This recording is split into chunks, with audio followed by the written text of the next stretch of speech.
compelling narrative behind the establishment of Young India Police School.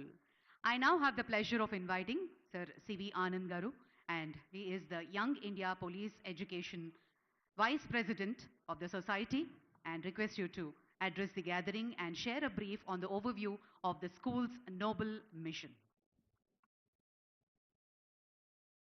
ఈనాటి young India police school ప్రారంభోత్సవానికి ముఖ్య అతిథిగా విచ్చేసిన గౌరవనీయులైన తెలంగాణ రాష్ట్ర ముఖ్యమంత్రి శ్రీ రేవంత్ రెడ్డి గారికి, ఐటీ ఇండస్ట్రీస్ మరియు రంగారెడ్డి జిల్లా ఇన్ఛార్జ్ మినిస్టర్ శ్రీ శ్రీధర్ బాబు గారికి, చేవెళ్ళ ఎంపీ విశ్వేశ్వర్ రెడ్డి గారికి, రాజేందర్ నగర్ ఎమ్మెల్యే ప్రకాష్ గౌడ్ గారికి, వేదికపై ఆశీస్సులైన మిగతా ఎమ్మెల్యేస్కి, ఎమ్మెల్సీస్కి, చీఫ్ విప్ పట్నం మహేందర్ రెడ్డి గారికి, నా తోటి పోలీస్ అధికారులు, young India police education society సభ్యులు అందరూ కూడా వేదికపై ఉన్నారు. వారందరికీ, senior officers, DG rank officers, మరి మిగతా పెద్దలు ఎవరైతే ప్రారంభోత్సవానికి హాజరయ్యారో వారందరికీ కూడా, సభలో హాజరైన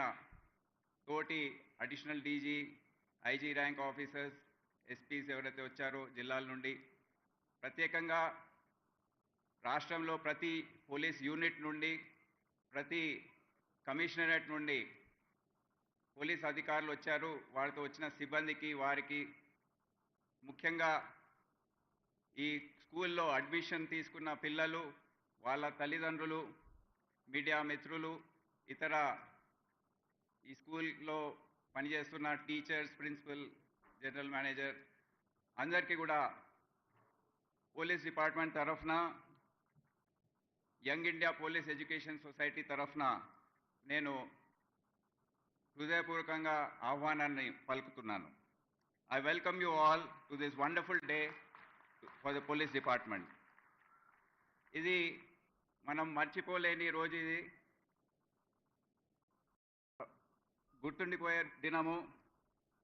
ఎందుకంటే ఈరోజు యంగ్ ఇండియా పోలీస్ స్కూల్ ప్రారంభోత్సవం మనం జరుపుకుంటున్నాం. పోలీస్ డిపార్ట్మెంట్లో సంక్షేమ కార్యక్రమాల చరిత్ర మనందరూ తెలుసు. కంపాషనేట్ అపాయింట్మెంట్స్ కానివ్వండి, లేకపోతే ఆరోగ్య భద్రత ఇటువంటివి ఎన్నో మన గత 30-40 సంవత్సరాల్లో చూసాము. కానీ ఈరోజు ఏదైతే మన ముందు చూస్తున్నామో యంగ్ ఇండియా పోలీస్ స్కూల్, అది ఎప్పుడు కూడా మనము ఊహించలేదు. చాలా ముఖ్యమైన అంశం చదువు. పిల్లల చదువు గురించి మనం ఎప్పుడు కూడా ఆందోళన చెందుతూ ఉంటాం. అయితే దాని గురించి ఈరోజు రాష్ట్ర ప్రభుత్వం మరియు ముఖ్యమంత్రి గారు ఒక చాలా పెద్ద చొరవ తీసుకొని ఈ స్కూల్ని శాంక్షన్ చేయడం, మీరు అందరు కూడా, మీ పిల్లలు అందరు కూడా దీంట్లో చదవాలని ఒక దృఢ సంకల్పంతో వారు ఈ నిర్ణయం తీసుకోవడం జరిగింది. అయితే అక్టోబర్ 21వ తేదీ మార్టియర్స్ డే రోజు దీని శంకుస్థాపన అనేది జరిగింది. ఆ రోజు ఇక్కడ ఏదైతే మెయిన్ క్యాంపస్ ఉందో 50 ఎకరాల్లో ఏదైతే స్కూల్ రాబోతుందో అక్కడ శంకుస్థాపన చేయడం జరిగింది, కార్యక్రమం జరిగింది. డిసెంబర్ మొదటి వారంలో ముఖ్యమంత్రి గారు ఈ స్కూల్ని మీరు చూడాలి, వ్యక్తిగతంగా దీని పనులు వేగవంతం చేయాలని వారు చెప్పడం జరిగింది. అయితే నేను వారిని వెళ్ళి సంప్రదించిన సందర్భంలో అసలు మీ విజన్ ఏంటి, ఈ స్కూల్ ద్వారా మీరు ఏమి ఆశించదలుచుకున్నారు అనేది వారిని నేను అడిగి తెలుసుకున్నాను. వారు చెప్పిన విషయాల్లో కొన్ని ముఖ్యమైన అంశాలు ఏంటంటే, పోలీస్ వారు ఎప్పుడు కూడా వారి డ్యూటీస్ నిమిత్తం బయట ఇంట్లో వారి పిల్లలకు అందుబాటులో లేకుండా, ఎప్పుడు వస్తారో ఎప్పుడు వెళ్తారో సమయపాలన లేకుండా వారి డ్యూటీస్ ఉంటాయి. ప్రజల రక్షణ గురించి వారు ఎక్కడెక్కడో పోస్టింగ్స్ ఉంటాయి. ఇవన్నీ కూడా చూసుకొని వారికి వ్యక్తిగతంగా కూడా పోలీస్ కుటుంబంలో అనుబంధం ఉంది కనుక, నాకు వ్యక్తిగతంగా ఈ విషయం తెలుసు కనుక ఈ వెల్ఫేర్ కార్యక్రమం మీరు తప్పకుండా చేపట్టాలని వారు చెప్పడం జరిగింది. అదే కాకుండా సైనిక్ స్కూల్ మరియు ఆర్మీ స్కూల్స్ గురించి మనం వింటుంటాం.